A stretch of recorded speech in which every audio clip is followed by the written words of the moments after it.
이사야 5장의 내용을 함께 생각해 보려고 합니다. 오늘의 말씀을 포도원에서 부르는 애가 그렇게 한번 제목을 붙여봤습니다. 1절에도 보면 포도원을 노래하리라. 포도원을 노래한다. 그런데 이 노래가 기쁨과 감사의 노래면 얼마나 좋습니까? 포도원 하면 그 이미지가 풍성한 결실, 그리고 그 결실로 포도주를 만들어서 잔치를 벌이는 그런 기쁨을 의미하는 것이 포도원인데, 내용을 보면 기쁨과 감사가 아니라 하나님의 심판에 관한 슬픈 노래라는 것입니다. 그래서 포도원에서 부르는 애가, 그런 제목을 붙였습니다. 왜냐하면 이제 이 이사야 5장은 지금까지 1장, 2장, 3장, 4장의 내용을 종합해서 하나의 비유로 요약을 하고 있습니다. 지금까지 하나님께서 이사야서를 통해서 우리에게 말씀하시는 유다의 심판의 이유가 뭡니까? 공의와 정의가 무너졌고 그로 말미암아 하나님의 구원을 잃어버렸다는 것입니다. 그것을 지금까지 고발했습니다.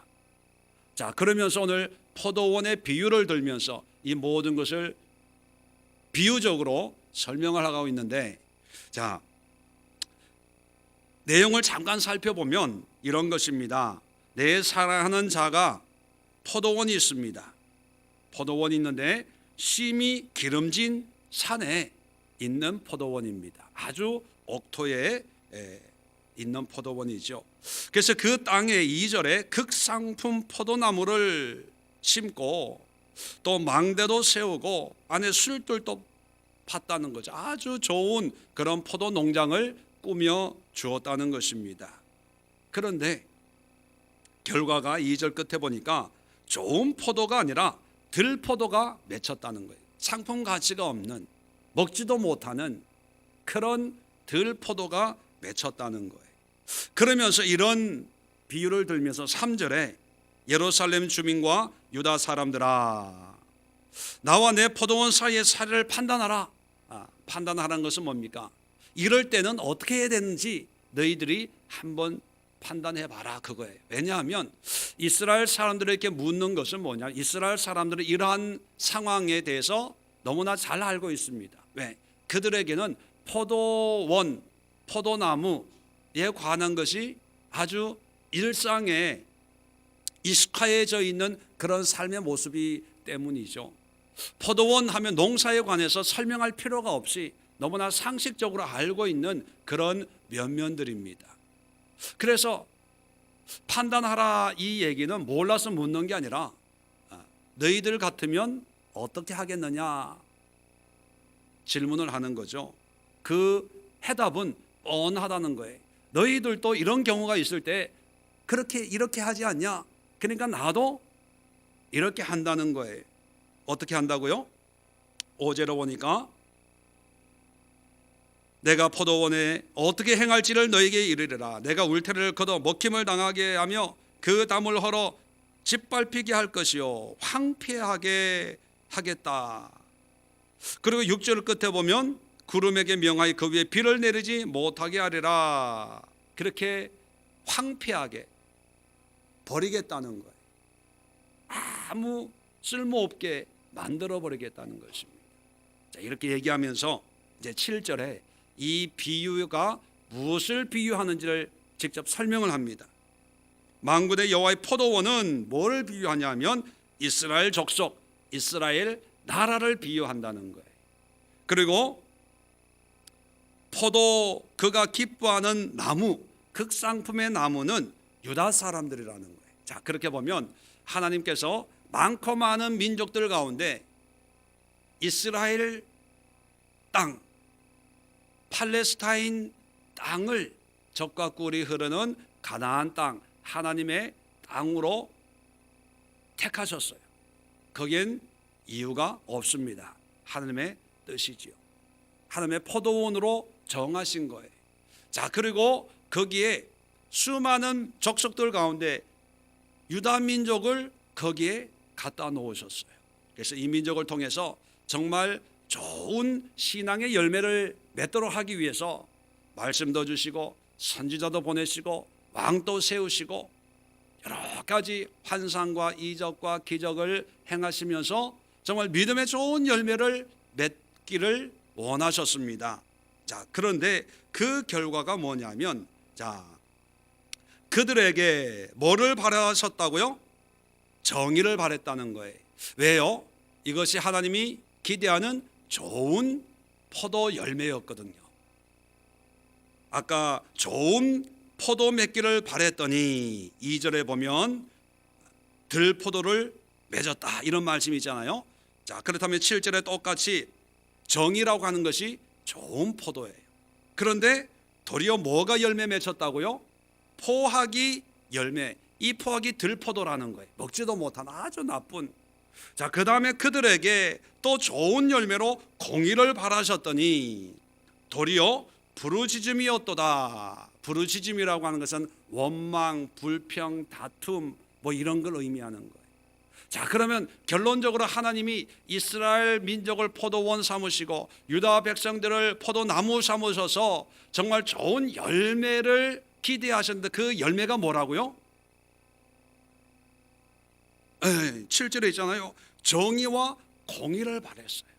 말씀드렸죠. 신앙의 핵심은 뭡니까? 정의와 공의. 이게 열매 맺혀야 됩니다.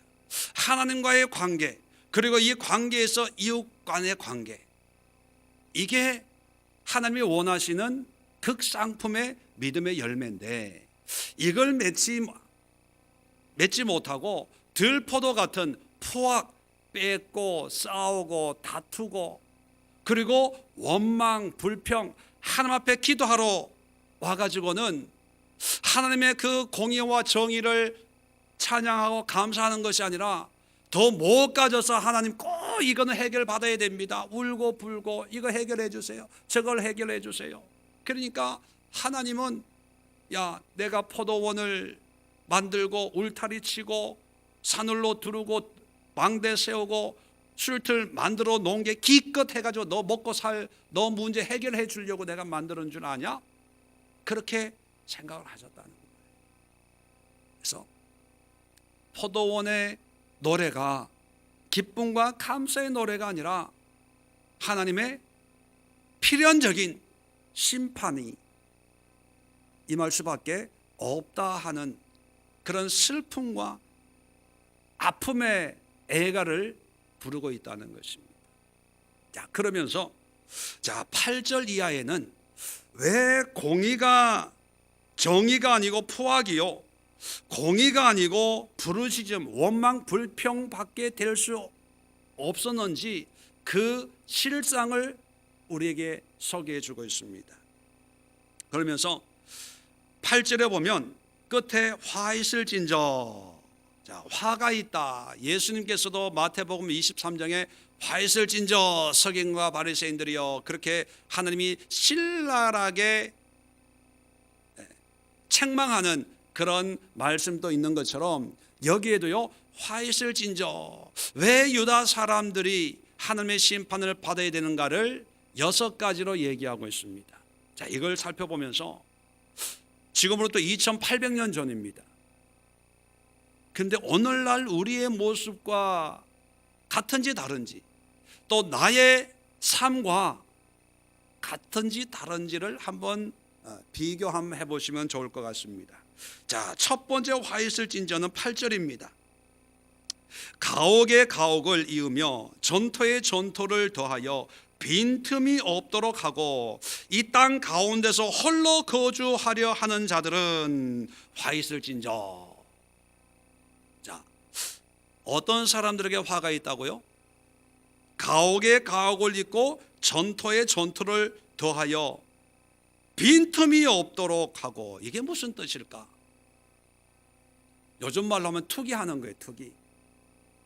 가옥, 집을 많이 가지고 땅을 많이 가져서 옆에 있는 땅 또 사고 옆에 있는 집 사고 해가지고 우리 그런 말이 있잖아요. 경상도 가면 우리 땅 밟고는 밟지 않고는 충청도로 못 가, 이런 거.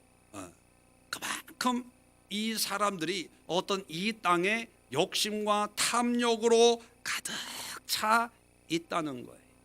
그러니까 공의와 정의가 맺히기를 바랬는데 포악과 부르짖음이 있을 수밖에 없는 것은 뭐냐면 이런 욕심으로 가득 차 있어서 돈 하면 자기 영혼까지 팔아먹어요.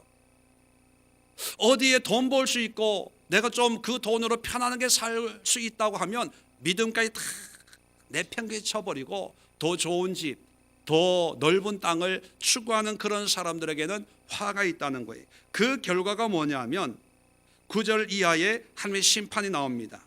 끝부분에 가옥이 황폐하리니 크고 아름다울지라 거주할 자가 없을 것이다. 자, 10절에 열흘가리 포도원에 겨우 포도주 한 바트가 나겠고 한 호멜의 종자를 뿌려도 간신히 한 에바가 나리라. 뭡니까? 가뭄이 와가지고 정말 하나도 나중에는 남는 게 없다는 거예요. 넓은 땅을 사기 위해서 그렇게 허리도 졸라매고 그렇게 땅은 가지고 집은 가질 수 있지만 수확이 하나도 없게 만든다는 거예요. 자, 11절에 두 번째 화 있을 진저가 나옵니다. 자, 아침에 일찍 일어나 독주를 마시며 밤이 깊도록 포도주에 취하는 자들은 화 있을 진저. 자, 어떤 사람의 화가 있다고요? 세상 쾌락, 오락을 좋아하는 사람들은 화가 있다는 거예요. 자, 12절 보니까 그들이 연회에는 수금과 비파와 서고와 피리와 포도주를 갖추었어도 자, 얼마나 화려합니까? 자기 노는 데는 돈 다 쓴다는 거예요. 자기가 좋아하는 데는 있는 돈 없는 빌려서라도 하는데 자, 여호와께서 행하신 일에 관심을 두지 아니하며 그의 손으로 하신 일을 보지 아니하는도다. 그런데 하나님의 일에 대해서는 인색하다는 거예요. 헌금 좀 하라 그러면 내가 쓸 것도 없는데. 연말이 되면 이제 요즘 연말이 되면 미국에는 연말에 파티를 많이 해요. 모임을 많이 하거든요. 그런데 미국에 요즘은 어떤지 모르겠지만 제가 미국에 살 때만 해도 미국에 사시는 한국 분들이 너무 일만 열심히 하지 그렇게 이렇게 파티나 모임이나 일을 할 이 시간도 없고 또 마음의 여유도 없이 그냥 바쁘게 살아가거든요. 그런데 1년에 한두 번씩 연말 되면 이 모임을 하는데 그 모임에 있는 치장 없는 치장 다 하는 거예요. 왜? 뽐낼 수 있는 교회가 거기밖에 없잖아요. 그리고 교회는 또 그렇게 할 수가 없잖아요. 그러니까 없다 이것도 없고 저것도 죽는 소리 하는 사람이요, 연말 되면 옷도 사입고 샀는지 빌렸는지 모르지만 하고 막 그런 모임 갔다 온 사람들 얘기 들어보면 그 없다는 사람들 다 거짓말이라는 거예요. 왜 그런 분들이 있잖아요. 옷 보면 저거 진짜 다 가짜다, 비싸다 싸다, 빌려온 거다, 자기가 산 거다, 이런 거 알잖아요, 여자분들은. 그러면 갔다 와가지고 시험 드는 사람들 많아요. 없다고 힘들다고 도와줬는데 보니까 지 할 건 다 하더라. 여기도 보면 연애에 정말 화려하고 마시고 자기 할 건 다 해 뒤에서. 그런데 하나님이 행하시는 일이나 하나님의 성으로 행하신 일에는 무관심해요. 나하고는 상관이 없다고 생각해요. 그거는 나보다 팔자가 더 편한 사람, 믿음 더 좋은 사람, 형편이 더 좋은 사람이 하는 거고 나는 가난해, 어려워. 그러면서 뒤로는 다 할 거 다 해요. 비싼 거, 좋은 거 입고. 이런 사람들은 화가 있다는 거예요. 자, 13절 보세요. 어떤 심판이 임하냐면 그러므로 내 백성이 무지함으로 말미암아 사로잡힐 것이요 그들의 귀한 자는 굶주릴 것이요 무리는 목마를 것이라. 그러므로 스올이 욕심을 크게 내어, 스올이라고 하는 것은 지옥을 상징합니다. 지옥, 음부를 상징하는데 욕심을 크게 내어 한량없이 그 입을 벌린즉 그들의 호화로움과 그들의 많은 무리와 그들의 떠드는 것과 그 중에 즐거워하는 자가 거기에 빠질 것이라. 그게 스올에 빠진다는 얘기는 뭡니까? 지옥 간다는 거예요. 구원이 없다는 거예요. 15절에 여느 사람은 부풀어지고 존귀한 자는 낮아지고 오만한 자의 눈은 낮아질 것이로되 오직 만군의 여호와는 정의로우심으로 높임을 받으시고 거룩하신 하나님은 공의로우심으로 거룩하다 일컬음을 받으시니. 그러니까 아무리 세상 쾌락을 즐기면서 하나님 상관없이 자기가 하고 싶은 거 다 지금은 하고 있지만 결국은 누가 이긴다? 하나님이 공의와 영광을 받으신다는 거예요. 사람은 속일 수 있어요. 사람의 눈은 피할 수 있어요. 그러나 수월이 그를 욕심을 크게 낸다. 입을 크게 벌린다. 결국 거기에 빠지지만 하나님의 관심 없고 그런 거 안 해도 돼. 필요 없어. 내 일 아니야. 뭐 이랬던 그 하나님의 일은 공의와 정의를 받으시고 거룩하다 일컬음을 받는다. 그렇게 말씀하고 있습니다. 자, 그 다음에 18절에 세 번째 화이슬진저 하나님의 심판이 임한 자들이 나와 있는데, 자 18절 거짓으로 끈을 삼아 쥐약을 끌며 술의 줄로 함같이 쥐약을 끄는 자는 화이슬진저. 자, 이게 무슨 뜻일까? 한마디로 얘기하면 거짓과 죄악에서 끊어지지 않는 사람. 말로는 우리가 이사야 1장을 살펴봤지 않습니까? 많은 제물과 또 절기와 안식일과 또 초하루를 지키면서 열심히 신앙생활을 한다고 하지만, 그런데 여기 보니까 겉으로는 신앙생활 열심히 하는데 내면을 보니까 거짓으로 끈을 삼아 죄악을 끄는데 술의 줄로 함같이. 여러분 술의 수레를 끊는데 술의 줄이 끊어지면 어떡하겠어요? 안 되거든요. 그러니까 술의 줄이라고 하는 것은 절대로 끊어지지 않는 튼튼한 줄을 상징합니다. 그러니까 겉으로는 신앙생활 잘하고 하나님을 잘 믿는 것 같지만 뒤로는 이 죄악과 탐욕의 줄이 늘 있어요. 이것만은 버릴 수 없어. 이것만은 포기할 수 없어. 그러면서 그 줄을, 죄악의 줄을 끌고 신앙생활하는 사람들은 화가 있다는 거예요. 왜냐하면 19절 보세요. 그 사람들이 뭐라고 얘기하냐면 이러기를 그는 자기의 일을 속히 이루어 우리에게 보게 할 것이며. 뭐냐면 이런 사람들이 하는 얘기가 뭐냐면 조금만 기다려봐. 이제 일이 금방 돼. 사업 이제 조금만 하면 금방 일어서. 요거 조금만 하면 이제 노후 보장돼. 요거만 열심히 한 1년만 열심히 하면 좀 이제 좀 시간이 좀 나고 좀 편해. 이렇게 얘기하는 분들이 있어요, 없어요? 몇 년만 바짝 고생하면 이제 편해지니까 그때 한 봐봐. 이거 정말 괜찮아. 그런다는 거예요. 자, 또 이스라엘의 거룩한 이는, 이스라엘의 거룩한 이가 누굽니까? 하나님이죠. 하나님은 자기의 계획을 속히 이루어 우리가 알게 할 것이라 하는도다. 뭐냐면 이게 하나님의 뜻이라는 거예요. 감동받았다는 거예요. 그러니까 말로는 하나님을 거론하, 하나님이 응답 주셔서 하나님의 감동 주셔서 나는 안 하려고 했는데 하나님이 인도해서 이렇게 하는 건데 하나님이 곧 이루어 주실 거야. 그러면서 거짓과 죄악의 수레를 끌고 다녀요. 뭡니까? 한마디로 얘기하면 죄를 짓고 있는데 그것을 포장하는 거예요. 신앙적으로, 영적으로 하나님이 이루실 거예요.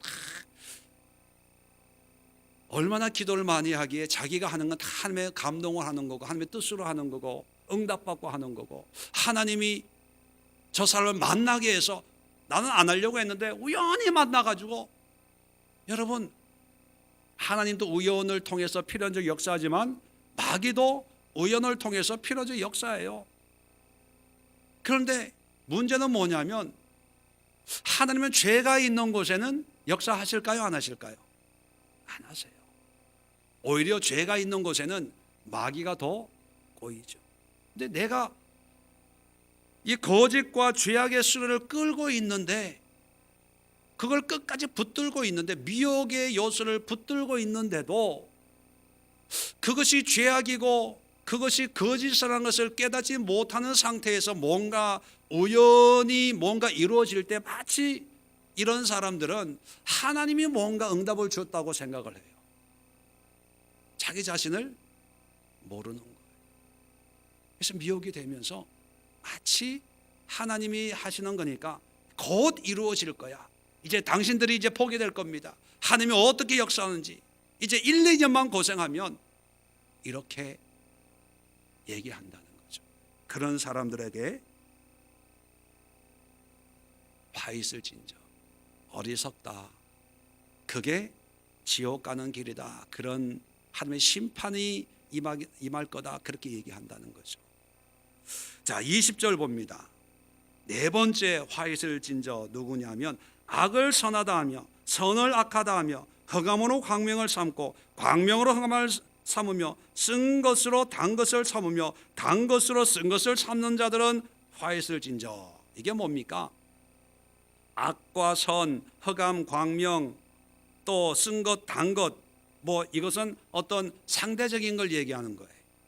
달다, 광명, 이것은 하나님, 믿음, 온전한 진리의 신앙을 얘기하는 반면에 뭐 쓰다, 뭐 악하다, 흑암 뭐 이런 것은 하나님과 관계없는 인간의 생각들을 얘기하는 거죠. 자, 그렇다면 이 사람들은 하나님의 말씀을 하면 아니야 이게 맞아 자기 생각이 맞다고 이게 말씀을 바꿔버리는 거예요. 하나님의 응답이나 하나님의 말씀을 자기의 편리에 따라서 뒤집어 버리는 거예요. 하나님은 분명히 빛을 얘기하고 있는데 자기는 자기한테 싫으니까 어두운 게 좋아 그렇게 얘기하고, 하나님은 분명히 이것이 달다 너에게 좋다 라고 말씀한다면 그 사람은 자기가 불편하니까 아니야 나한테 써. 대신에 자기가 좋은 것을 좋게 여기고, 하나님이 말씀하는 것은 부담되니까 싫게 여기고, 다시 말하면 하나님과 불순종의 관계를 가지고 있다는 거죠. 하나님의 뜻과 반대로 교만하고 또 오만한 그런 모습을 이야기하고 있습니다. 그래서 이런 사람들은 화가 있다. 자, 21절에 다섯 번째로 어떤 사람이 화가 있냐? 스스로 지혜롭다 하며 스스로 명철하다 하는 자. 내 생각에는 말이야 이렇게 하는 게 좋아. 내가 볼 때는 내 경험으로는 하나님이 주인이 아니라 자기의 경험, 지혜, 자기의 지식, 자기가 바라보는 그런 관점, 다른 사람의 얘기를 하나님이 주시는 말씀에 귀를 기울이지 않고, 하나님의 말씀은 듣긴 듣지만 결국은 누구 생각대로 하냐? 자기 생각대로 하는 그런 사람들을 화가 있다 그렇게 얘기합니다. 자, 22절 마지막에 포도주를 마시기에 용감하며 독주를 잘 빚는 자들은 화 있을진저. 자, 포도주를 마시기에 용감하고 독주를 잘 빚는 자, 이게 무슨 뜻일까? 술을 잘 담그는 사람들은 다 하나님의 심판을 받을까? 그런 오해가 있을 것 같아가지고 설명을 해줍니다. 23절에 그들은 누굽니까? 포도주를 마시기에 용감하고 독주를 잘 빚는 사람들을 지칭하며 그들은 뇌물로 말미암아 악인을 의롭다 하고 의인에게서 그 공의를 빼앗는도다. 자, 그러니까 23절과 연결하면 뇌물을 받는 사람들, 비리. 그래서 의로운 것을 의롭다고 여기는 것이 아니라 자기의 이익만 있으면 나쁜 것도 좋다고 인정해 주는. 성경에서는 하지 말라, 그것은 하나님 앞에 선한 것이 아니다 라고 해도 어떤 이익이 있으면, 자기의 유익이 있으면 그것이 좋다, 그런 사람들은 화가 있다는 거예요. 여러분, 한 예, 극단적인 예입니다. 실질적으로 있는 얘기, 그런 예는 아니니까 부담 가지지 마시고, 예를 하나 들어보면, 큰 술집을 해요. 술집을 하는데 믿음이 참 좋은 분이에요. 그런데 이 술집을 해서 매출을 많이 받아가지고 그걸로 헌금도 많이 하고 선교도 많이 하고 구제도 많이 한다고 가정을 해봅시다. 자, 여러분의 신앙의 기준으로 이러한 신앙의 모습을 하나님이 몰라요. 하나님이 보시는 거니까, 예로 드는 거니까 오해하지 마시고, 여러분의 기준으로 하나님이 보실 때 옳다고 여기실까요? 그러다고 여기실까요? 어떻게 여길까요? 물론 하나님은 중심을 보시고 이렇게 복잡하게 예를 드는 건데, 간단하게 오해할까 봐 자꾸 제가 저는요 나쁘다고 판단하실 것 같아요. 왜냐하면 그분이 하나님을 위해서 헌신을 많이 하지만 한 게 헌신하는 게 더 많을까요? 자기가 누리는 게 더 많을까요? 솔직하게 아무래도 자기가 누리는 게 더 많을 거예요. 그러니까 하나님 앞에 헌신하고 하는 거는 그냥 일부분이에요. 10의 1조 10분의 1을 드리고 성경 헌금을 드리고 그게 다 수입의 30% 40%라고 가정을 해도 여전히 60%는 내가 유익이 되잖아요. 그런데 그 사업이 어떤 사업입니까? 사람들이 사고가 일어나고 시험에 들고 마귀의 도구가 되고 하나님의 선한 역사가 드러나는 그런 사업이 아니지 않습니까? 남들이 볼 때 악하다고 나쁘다고, 믿지 않는 사람들도 큰 술집 이런 것을 나쁘다고 그렇게 보는데, 그걸 하면서 그 일부분을 조금 한다고 이 회사를 통해서 주의 일을 하고, 이건 사기예요. 포장하는 거예요. 그게 뭐냐? 성경에서 얘기하는 뇌물이에요. 뇌물. 나의 유익, 내 유익 때문에 그 일을 하면서 하나님의 일을 한다고 하는 거예요. 그래서 만약에 그런 분이 진정한 신앙인이라면 헌금은 많이 못하더라도 사업장을 바꿔야 돼요. 팔든지 없애든지 하고, 차라리 헌금을 적게 하고 선교 헌금을 적게 하고 어떤 봉사를 줄이더라도 기쁨과 감사함으로 주님을 섬기는 것이 하나님에게는 더 영광이 되고 의미 있는 거예요. 그래서 여러분, 우리가 하는 일을 통해서 내가 어떤 봉사를 하냐, 그것도 중요합니다. 그러나 더 중요한 것은 내가 무슨 일을 어떻게 하느냐, 이것도 중요하다는 거예요. 이게 공의와 정의예요. 이해가 되시겠어요?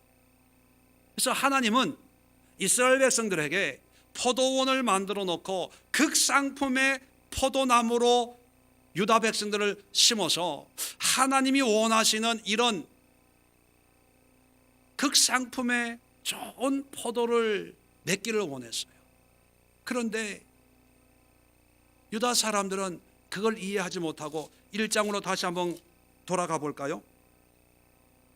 자, 그런 삶을 살지 않고 좋은 포도를 맺히지 않고, 자 1장 11절에 여호와께서 말씀하시되, 보세요, 너희의 무수한 재물이 내게 무엇이 유익하뇨?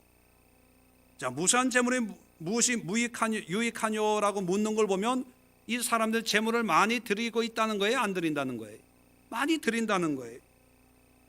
나는 수양의 번제와 살진 짐승의 기름에 배불렀고, 배불렀다는 표현을 보니까 재물을 많이 드렸다는 거죠. 나는 수송아지나 어린 양이나 수염소의 피를 기뻐하지 아니하노라. 이 재물의 피를 많이 흘렸다는 거예요. 우리식으로 얘기하면 헌금을 엄청 들었다는 거예요. 그러면 우리식으로 보면 믿음 좋은 분, 장로감 아닙니까? 교회 오른팔 왼팔감 아닙니까? 기둥 같은 집사님, 기둥 같은 권사님, 참 사업장 축복해 주시고 그래야 될 거 아닙니까? 12절에 보세요. 너희가 내 앞에 보이려 오니 이것을 누가 너에게 요구하였느냐? 내 마당만 밟을 뿐이니라. 헛된 재물을 가지고 다시 가져오지 말라. 분향은 내가 가증 여기는 바요. 월삭, 안식일, 대회로 모이는 것도, 대회라고 하는 것은 어떤 절기, 큰 집회를 얘기하는 거예요. 집회를. 또 성에 아울러 악을 행하는 것을 내가 견디지 못하겠노라. 아니, 이런 걸 열심히 지키면 우리는 믿음 좋다고 인정해 주잖아요. 그런데 하나님은 견디지 못하겠대요. 자, 14절에 내 마음이 너희의 월삭은 매달 초하루 예배 드리는 거예요. 정한 절기를 싫어하나니, 하나님이 이 절기는 영원히 지켜라, 영원한 규례니라, 그렇게 하나님이 만든 그 절기까지도 싫어하고 그것이 내게 무거운 짐이라 내가 지기에 곤비하였느니라. 왜 하나님이 이렇게 말씀하실까요? 헌금을 많이 안 해서, 절기를 많이 안 해서, 주일 성수를 안 해서, 부흥회를 안 해서, 전도를 안 해서가 아니라 공의와 정의가 없는 신앙생활이라는 거예요. 그래서 하나님이 이스라엘 백성들을 심판하겠다는 것입니다. 그 심판의 말씀이 24절 이하에 계속돼요. 이러한 이방 민족을 통해서 심판하는데 24절이 결론입니다. 끝에 보면 그들이 만군의 여호와의 율법을 버리며 이스라엘의 거룩한 이의 말씀을 멸시하였음이라. 이게 결론입니다. 공의와 정의가 없는 삶을 하나님은 여호와의 율법을 버렸다. 그리고 말씀을 멸시한다. 그렇게 결론을 내려요. 그래서 심판하는 거예요. 이방 나라를 통해서. 그런데 우리가 아까 1장도 살펴봤지 않습니까? 말씀대로 살아요, 안 살아요? 외적으로 절기 지켜요, 안 지켜요? 예배 드려요, 안 드려요? 다 해요. 그런데 하나님은 말씀을 버렸다는 거예요. 절기를 말씀에 비추어서 열심히 지키는데 하나님은 말씀을 멸시한다, 그렇게 얘기합니다. 여러분, 이게 2800년 전 유다에게 주는 말씀이기도 하지만 동시에 오늘날 우리에게 주는 말씀이기도 합니다. 한국 사람들처럼 열심히 교회 생활하는 분들이 얼마나 많습니까? 예배, 부흥회, 기도원, 집회에 얼마나 많이 참석을 하고 열성적으로 기도합니까? 새벽 기도, 수요 예배, 금요, 그리고 절기 때마다 또 교회 행사는 얼마나 많습니까? 또 교회 헌금하는 헌금 봉투는 저희 교회는 몇 개가 안 되지만 어떤 교회는 80종류가 된대요. 80종류. 어떤 교회는 담임 목사님 생일 감사 헌금 봉투도 있답니다. 그런 봉투는 참 바람직해요. 그리고 그런 걸 열심히 우리는 순종하면서 하잖아요. 근데 중요한 것은 그것이 하나님 앞에 어떻게 보여질지가 생각을 안 해요. 우리는 열심히 한다고 하지만 하나님은 나를 멸시하고 말씀을 멸시하고 결국 나를 버렸다. 근데 하나님이 버린 것을 우리는 목숨 걸고 하나님을 위해서 살다가 스월로 가요. 이게 참 불행하지 않습니까? 이게 안타깝지 않아요? 그러니까 이렇게 보면요, 이스라엘 이 이사야서를 앞으로 계속 볼 거지만 이걸 보면 제사장이라고 부러워할 게 없어요. 선지자라고 존경스러울 필요가 없어요. 신앙생활 열심히 하고 헌금 많이 하고 10에 2조 3조 한다고 열심히 부러워할 필요도 없고, 반대로 많이 안다고 다 해봤어. 한때 나도 이거 해보고 저거 해보고, 그런 사람들 너무 불쌍해. 그래서 저는요, 개인적으로 어떤 분들 만나면 속에서 마음이 편치가 않아요. 얘기해주고 싶은데, 알려주고 싶은데, 바로 잡아주고 싶은데, 왜냐하면 그 말 했다가 결과는 제가 너무 많이 경험해봐가지고 알아요. 큰 교회 목사님이 말하면 듣는데, 저같이 작은 게 내세울 것도 없고 기도도 많이 못하고 이런 목사, 비리비리한 목사가 얘기하면 내가 한마디 하면 10마디 하거든요. 그리고 뒤에 가서 이러니 저러네 그런 얘기를 하도 들어가지고 요즘은 안 해요. 때가 있겠지. 답답해요. 그런데 해줘야 되잖아요.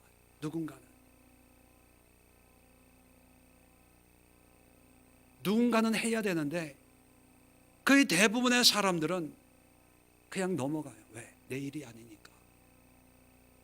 그리고 신앙은 하나님과 1대1의 관계니까 하나님이 알아서 하겠지 뭐.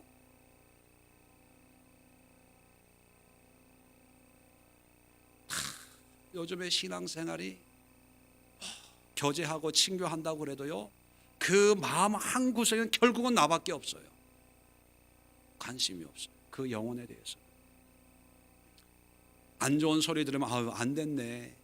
좋은 소리 들리면 좋겠다.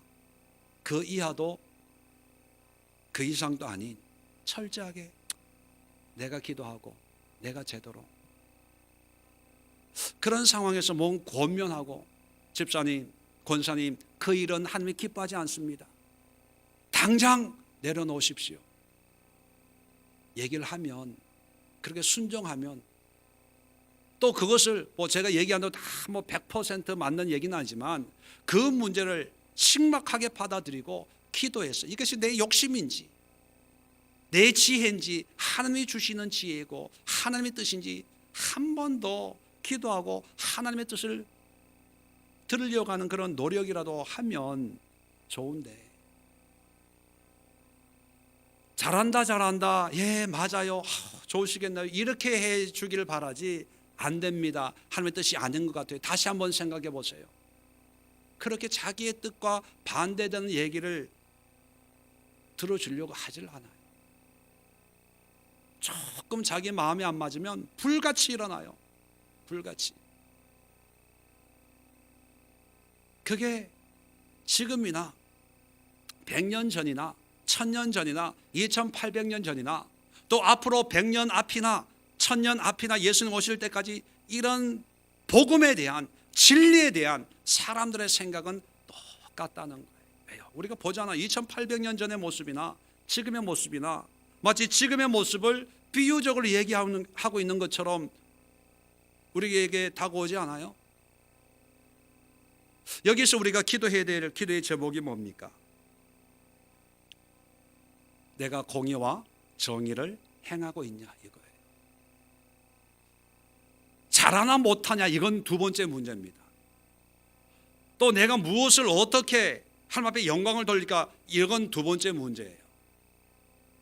첫 번째 단추는 뭐냐면 공의와 정의가 하나님이 기뻐 받으시는 내 신앙의 열매, 삶의 열매, 은혜의 열매라는 사실이에요.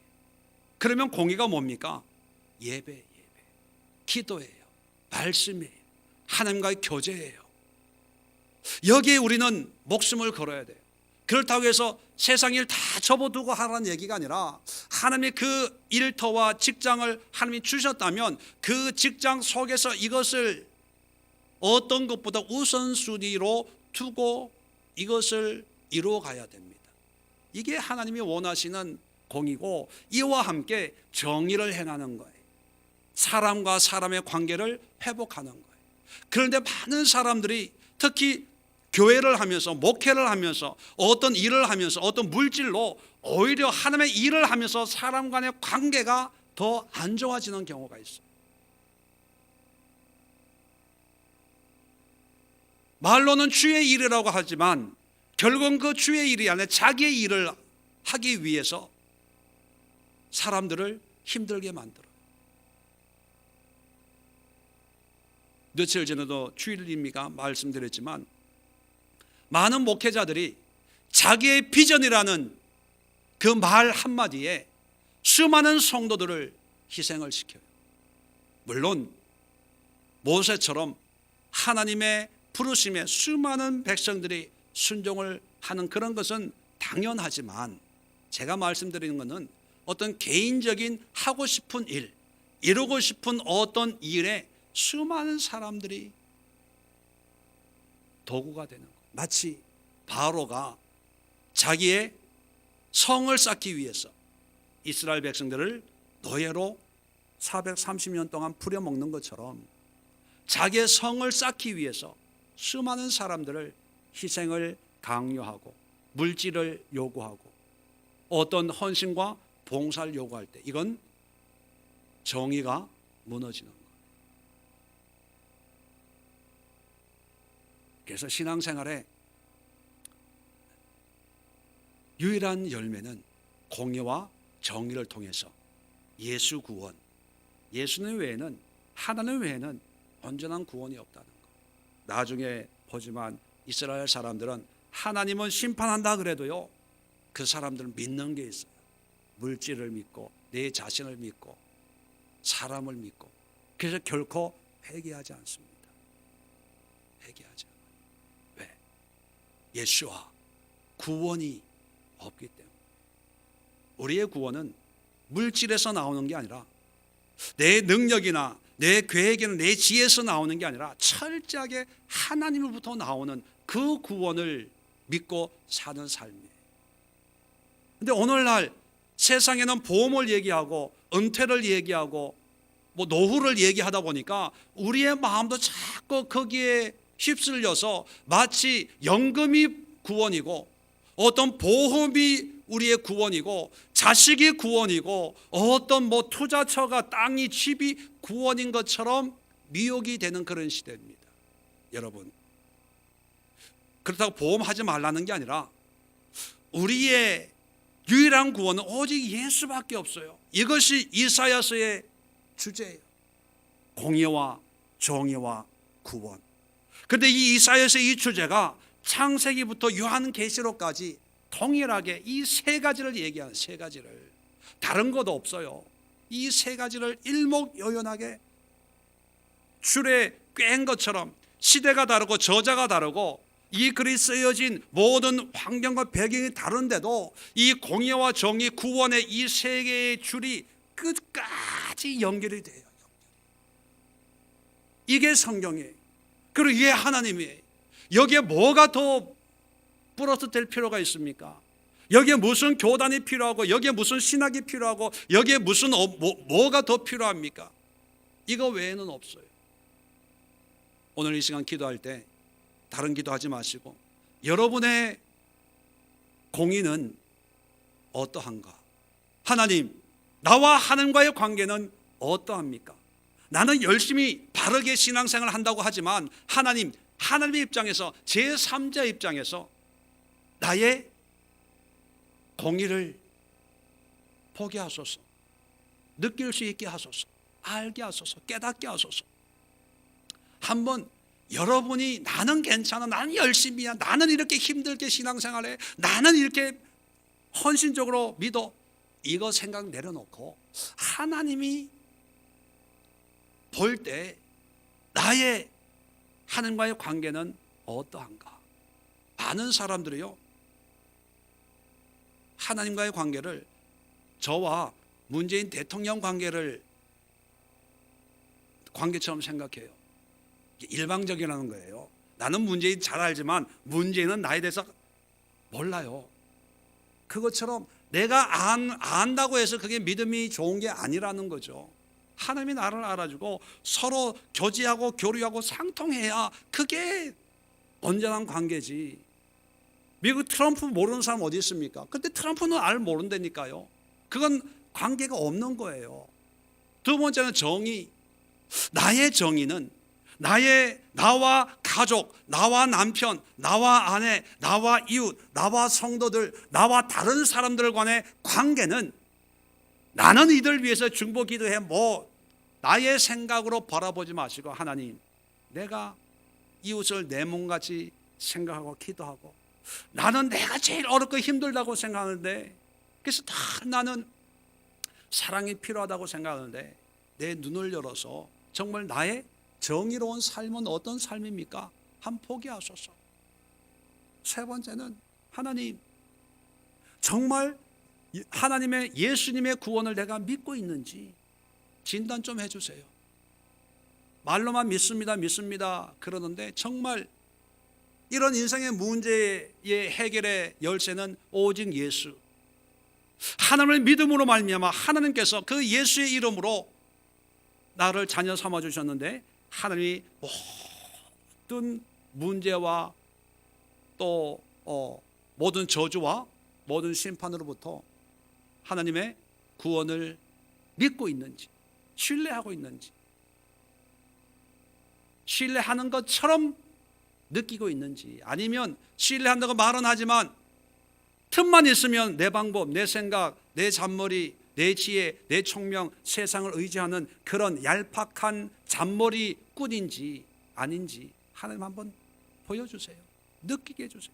제3의 관점에서, 하나님의 관점에서 나의 공의와 정의와 또 구원에 대해서 한번 깊이 있게 기도하는 이 시간 될 수 있기를 바랍니다. 좋으신 하나님 아버지,